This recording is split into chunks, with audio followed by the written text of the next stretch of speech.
Fala galera, tudo bem com vocês? Então sejam bem-vindos ao canal do Ex-Sardinha no YouTube. Já tem um tempo aí que a gente tem a nossa página no Instagram e hoje eu estou fazendo meu primeiro vídeo aqui pro canal do YouTube. Então, se alguns erros acontecerem, por favor relevem. Estou aprendendo um pouco ainda a utilizar aqui a webcam, a falar com a webcam. Tem essas dificuldades, tá ok? Então, mas hoje a gente vai falar um pouco do IPO da Vivara. Primeiramente, se esse vídeo fizer sentido para você, deixa o seu like, seu comentário com feedback positivo, negativo também eu vou escutar, e comece a seguir o nosso canal aqui, que aos poucos eu vou incluindo alguns vídeos mais interessantes de algumas análises que eu achar válido fazer, tá ok? Segundo, eu vou deixar meu disclaimer aqui que eu não sou analista. Isso aqui é puramente uma análise pessoal que eu fiz para ver se compensa para mim entrar ou ficar fora do ativo, tá ok? Então, sem mais delongas, vamos à nossa análise aqui do IPO da Vivara.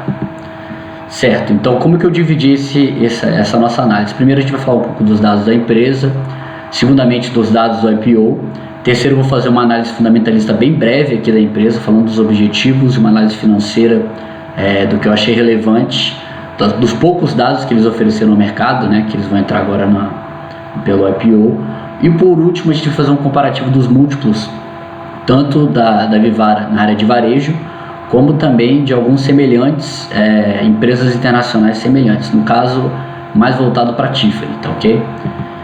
Dados da empresa, né? O que é a Vivara, né galera? É a maior rede de joalherias do Brasil, ela tem o maior market share entre todas as empresas de joalheria que atuam no Brasil, tem mais de 230 estabelecimentos no Brasil, grande parte desses estabelecimentos estão em shopping centers, ok? Então é uma marca que busca captar o cliente exatamente de shopping, e ela possui um marketing muito forte, né galera, com campanhas publicitárias que eles utilizam diversos atores e modelos renomados, tanto a Gisele Bündchen na sua área de joias um pouco mais voltada ao público adulto, como por exemplo a Marina Rui Barbosa na sua versão de joias para o público um pouco mais jovem, né, para o público principalmente em questão da Vivara Life, né, e ele possui produtos de acordo com a empresa para todas as classes econômicas, tanto A quanto B quanto C, né? Você tem joias daí da Vivara de R$150 até R$100.000, conforme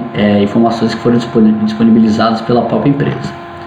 Como que vai ser realizada essa oferta, né? Uma oferta de capital mista, ela vai ser tanto primária quanto secundária, o que já é um ponto aqui meio negativo na minha opinião, é que essa oferta ela vai ser 73% secundária, se tudo ocorrer conforme planejado, né? Ou seja, se os lotes adicionais e suplementares eles não forem vendidos também pelos controladores.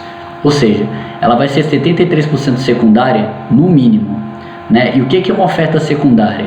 É uma oferta voltada à redução dos controladores da empresa, ou seja, esses controladores eles vão vender as suas ações no mercado acionário. E a oferta primária ela busca captar recursos para a empresa investir. Então o ideal sempre em um IPO é que a oferta seja majoritariamente primária do que secundária, porque sendo excessivamente secundária, ela demonstra uma vontade do controlador de vender a sua parte, às vezes mais do que o necessário, tá ok? Então o maior controlador, o Nelson Kaufman, ele vai se desfazer de metade ou até mais das suas ações, caso ele faça jus ao lote adicional ou suplementar, né? E para que serão utilizados os recursos dessa oferta primária? Tanto para abertura de lojas físicas, né? 65% do recurso dessa oferta primária será utilizado para abertura de lojas físicas, expansão do Parque Fabril, que é localizado em Manaus, o lançamento de uma nova marca, que ela não diz exatamente qual que vai ser ou qual o planejamento, e investimento em tecnologia e inovação da marca, tá certo? Então essa é a forma como vai ser realizada essa oferta de IPO. E o preço, né? Qual é o preço? Qual é o intervalo de preço dessa oferta de IPO? Entre 21,17 e 25,40, e deve captar entre 1,5 bi e 1,8 bi de reais, podendo até ter uma captação maior se houver excesso de demanda por essa oferta, tá certo? O período de reserva vai se encerrar em 7 de outubro, já iniciou em 26 de setembro agora, e a definição do preço vai ser feita no dia 8 de outubro. Para participar dessa oferta, o valor mínimo que você tem que oferecer é R$3.000, então é um valor até excessivo para o pequeno investidor, né? Você tem que entrar numa empresa diretamente com um capital de R$3.000 Então não é um IPO para todo mundo. Caso o pequeno investidor decida entrar nesse IPO, ele tem que escolher a opção sem o lockup, possibilitando que ele venda essa ação dentro de um prazo de 45 dias. O que acontece? A empresa disponibilizou 3 opções de IPO. Você tem um segmento corporativo, que tem a opção somente com lockup, e na área de varejo você tem as opções com lockup e sem lockup. O lockup é o que? Quando você entra no IPO de uma empresa, você tem uma certa quantidade de tempo que você não vai poder fazer nada. Você vai ter que ficar com essas ações, independente da variação do preço delas, você não vai poder vender, não vai poder realizar qualquer tipo de operação. E eu vejo isso como algo negativo para o pequeno investidor. Se ele se arrepender às vezes e quiser vender, ele tem que ter o direito de fazer isso. Portanto, se for entrar no IPO, a minha recomendação é que você entre no IPO de varejo sem o lockup, tá ok? Então, galera, seria a Vivara uma boa empresa, né, no aspecto fundamentalista? Trouxe aqui alguns números financeiros da empresa, diretamente do prospecto deles de IPO. Temos aqui 4 números interessantes, né? O EBITDA ajustado, a margem EBITDA ajustada, o lucro líquido e o ROIC, tá certo? O EBITDA ajustado, você tem um crescimento em relação ao ano anterior, 2018 em relação a 2017 de 11%, e ele tem se mantido constante em 2017 em relação a 2016. Margem EBITDA ajustada praticamente se manteve constante ali em torno dos 22, 23%, uma margem EBITDA interessante para o setor. ROIC, né? O ROIC é o que mais chama a atenção aqui. Você tem um ROIC de 28,3% em 2016, 79% em 2017, 42% em 2018. Todos esses números são excelentes, o que mostra realmente a capacidade da empresa em gerar retorno para o seu acionista e para os seus controladores, tá certo? Agora, algo interessante aqui, galera, o lucro líquido aqui, que mostra em relação, aqui mostra o lucro líquido no primeiro semestre de 2019 em relação ao primeiro semestre de 2018, um aumento de 142,1%. Só que esse aumento ele está considerando não recorrente, que é devido a uma restituição do PIS/COFINS que a empresa pagou indevidamente e entrou com ação de justiça, alegando bitributação e venceu, ou seja, ela teve cerca de 103 milhões de reais recebidos esse ano, que impactam diretamente o lucro líquido dela e dão uma distorcida. Ou seja, grande parte desse lucro líquido aqui, grande parte do aumento desse lucro líquido aqui, está com um não recorrente embutido, e a gente tem que ter consciência disso na hora de analisar a empresa. Questão do endividamento aqui, né? O mais importante aqui, dívida líquida sobre EBITDA ajustado, de cerca de 0,8 vezes a dívida líquida, né? 0,8 vezes o EBITDA ajustado, ou seja, são números bem saudáveis para a empresa, não é uma empresa muito alavancada, o que é interessante ver nesse setor do varejo. No entanto, o que eu trago aqui de um ponto negativo é que ela possui diversas isenções fiscais, tanto por atuar na Zona Franca de Manaus, é lá onde fica a fábrica da Vivara, tanto como também ela tem algumas isenções fiscais interessantes direto na alíquota de imposto de renda. Alguns riscos que essa empresa corre dessas isenções fiscais não existirem no futuro. Então isso tem que ser considerado na hora de você analisar uma empresa desse tipo. Então, principais estratégias da empresa, né, nos próximos anos. Qual é o propósito que a Vivara tem para os próximos anos? É a expansão das lojas físicas. A empresa possui o interesse de cobrir toda a área do Brasil, né, assim, com diversas lojas e aumentar realmente a sua participação em diversas áreas do Brasil, o que é uma estratégia que eu considero bastante interessante. Tornar mais eficaz essa interação entre o canal digital e as lojas físicas, né, que ela chama de omnicanal, ou seja, ela quer possibilitar muitas vezes que até você compre pela internet e busque na loja diretamente o que você quer, ou então fazer remanejamento entre lojas. É uma estratégia bem interessante que a gente viu que deu bastante certo com quem? Com a Magazine Luiza, exatamente.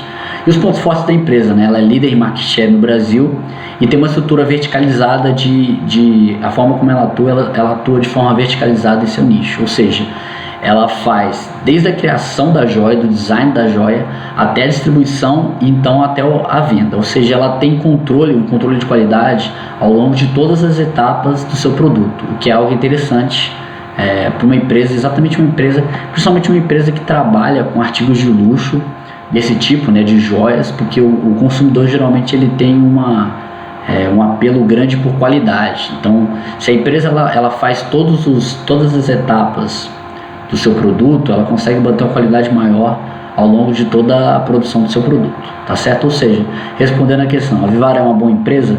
Com certeza, é uma empresa bem interessante para se tornar acionista a longo prazo, na minha visão, correto? Comparando com a loja Zene, realmente a Vivara está barata, com a Arezzo ela está bem parecida, mas a gente está falando de empresas, né? É sempre bom lembrar, são as melhores empresas do varejo brasileiro aqui, na minha opinião, que a gente tem hoje em dia, e são empresas que já têm uma certa... elas já são um pouco mais maduras em bolsa, então essa comparação, na verdade, devido aos riscos de Vivara, ela tem que vir mesmo com um PL menor que essas empresas, certo? Então, no entanto, eu não considero essa diferença de PL suficiente. Eu acho que ela deveria ser um pouco maior. Se você compara o PL da Vivara com a Tiffany, né, a Tiffany negocia 20 vezes lucro nos Estados Unidos, ou seja, a Vivara está negociando num PL maior que a Tiffany. Apesar de eu ter falado que isso faz sentido, visto que a Vivara ela tem margens maiores que a Tiffany, mas enfim. Então, galera, falando aqui um pouco do comparativo dos múltiplos, né, qual que seria o preço justo para entrar em Vivara, na minha visão, né? Então, considerando sempre aqui na análise do cálculo para análise, o preço médio da oferta é de R$ 23,27, tá certo? Se você considerar comparativo com varejo, tanto varejo aqui da bolsa como com a Tiffany, que é uma empresa internacional que atua no segmento de joias, a gente tem que Vivara atualmente, na forma como ela está sendo oferecida no IPO, ela vai negociar a 5,75 vezes o valor patrimonial. A Arezzo atualmente ela negocia 6,63 vezes o valor patrimonial, a loja Renner 9,76 vezes, e a Tiffany 3,48 vezes. Ou seja, o que a gente vê aqui, né? Em relação ao varejo brasileiro, a Vivara está com um múltiplo comparativo interessante. No entanto, quando você compara com empresas de fora, ela já não fica tão interessante assim, ainda mais empresas que atuam diretamente no nicho dela, né? No nicho de joias, como a Tiffany, por exemplo. Então, pegando um pouco mais aí, comparando o EV/EBITDA da Vivara com o da Tiffany, a gente tem que a Vivara tem 21 vezes mais ou menos o EV/EBITDA, enquanto a Tiffany está trabalhando com EV/EBITDA bem inferior, de 12,75 vezes. Ou seja, comparando diretamente a Vivara com a Tiffany, a gente percebe que o múltiplo da Vivara está um pouco maior. Mas isso tem um certo sentido, visto que a Vivara ela tem ROIC maior que a Tiffany, tem alguns números melhores que a Tiffany, mas me deixa um pouco desconfortável essa discrepância tão grande entre a Vivara e a Tiffany, ainda mais considerando que a Tiffany já é uma marca global e a Vivara é uma marca que atua apenas no Brasil, tá certo? Considerando aqui então, continuando um pouco a análise dos comparativos dos múltiplos, né? Considerando o mesmo lucro de 2018 para a Vivara, excluindo o não recorrente, né? Isso que é importante. Eu vi algumas análises de alguns analistas aí, considerando o não recorrente para calcular o PL da Vivara, e isso acaba distorcendo o PL da Vivara para baixo, deixando ela aparentemente um pouco mais barata do que provavelmente ela seja. Então, a exclusão do não recorrente aqui eu considero primordial. Comparando com o varejo brasileiro, né, a gente tem a Vivara, se ela vier do preço médio da oferta de R$ 23, a gente tem a Vivara negociando a 27 vezes o lucro, a Arezzo cerca de 31 vezes o lucro, chegando aqui à conclusão, finalmente, né, entrar ou ficar de fora. Isso aqui é, claro, minha opinião, o que eu vou fazer. Prefiro ficar de fora atualmente do IPO da Vivara, visto que, assim, apesar dela ser uma excelente empresa, possui margens altas, excelente ROIC, boa taxa de crescimento, o plano de crescimento dela, né, parece que faz muito sentido, né, você expandir tanto no físico como no online ao mesmo tempo e fazer a integração dos dois. Eu acho muito interessante, é algo que deu bastante certo já com a Magazine Luiza, por exemplo, que é uma loja que atua no varejo também. Tem grandes perspectivas do futuro para o setor. Alguns resultados não recorrentes, eles distorceram o seu balanço positivamente, o que eu acabo vendo como algo negativo para esse IPO, porque isso acaba gerando a impressão que ela está gerando mais valor do que ela realmente vai gerar nos anos seguintes. Então isso acaba causando uma distorção no lucro líquido, no EBITDA, no EBITDA, que muitas vezes as pessoas olham assim e ficam achando que as coisas que isso vai continuar ao longo dos anos, mas muitas vezes é apenas para esse ano. né? A oferta secundária de ações dela achei muito excessiva também em relação à oferta primária. Mostra o interesse do controlador de quê? De se desfazer das suas ações, tanto que a gente tem a redução do principal controlador pela metade. Talvez no momento de euforia do mercado em relação ao setor de varejo, que eu não vejo com bons olhos em relação a isso, fico um pouco com receio, acho muito arriscado entrar dessa forma com esse pensamento, né? Fora isso, a empresa está lançando uma oferta com múltiplo que eu considero alto, né? Apesar dos múltiplos altos do varejo recentemente, lembrar que a nossa comparação foram com as melhores empresas do varejo, então acho que ela deveria oferecer um desconto maior, visto que ela está entrando agora no mercado, e a gente está comparando com empresas que já são consolidadas no mercado, que já se provaram ser excelentes empresas na bolsa. Então, em comparação com a Arezzo e Lojas Renner, o mínimo é que ela ficasse abaixo realmente, mas eu acho assim que quando a gente compara com a Tiffany, ela fica muito acima, né? Realmente mostra que a empresa, na verdade, ela está vindo com um preço bem salgado na minha visão. E o último ponto aqui, galera, que é o mais interessante, né? Sempre quando eu fico com dúvida, né, nas condições favoráveis de um IPO, eu prefiro ser conservador e ficar de fora, né? Porque o IPO ele já é eu vejo com um olhar mais de ceticismo por IPO, visto a oferta pública de ações. Muitas vezes as empresas acabam aumentando um pouco a sua eficiência para serem lançadas em IPO. Então sempre estou olhando com um pouco de desconfiança para o IPO, somente se for algo muito claro para mim que compense, que eu vou entrar. E eu acho que tem que ser mais ou menos assim a análise, elas têm que ser levadas dessa forma. E visto aos pontos que eu ponderei aqui, estou escolhendo ficar fora do IPO atualmente da Vivara. No entanto, né, caso o preço seja lançado e venha a cair, com certeza eu vou considerar adicionar a Vivara no portfólio, tá certo, galera? Então, esse aí é a finalização do vídeo. Espero que vocês tenham gostado. Deixe seu like, comentário, inscreva-se no canal e siga-me no Instagram também. Se você já não me segue, provavelmente você já me segue no Instagram, mas se não me segue, também me dê aquela moral por lá, viu? Valeu, um abraço.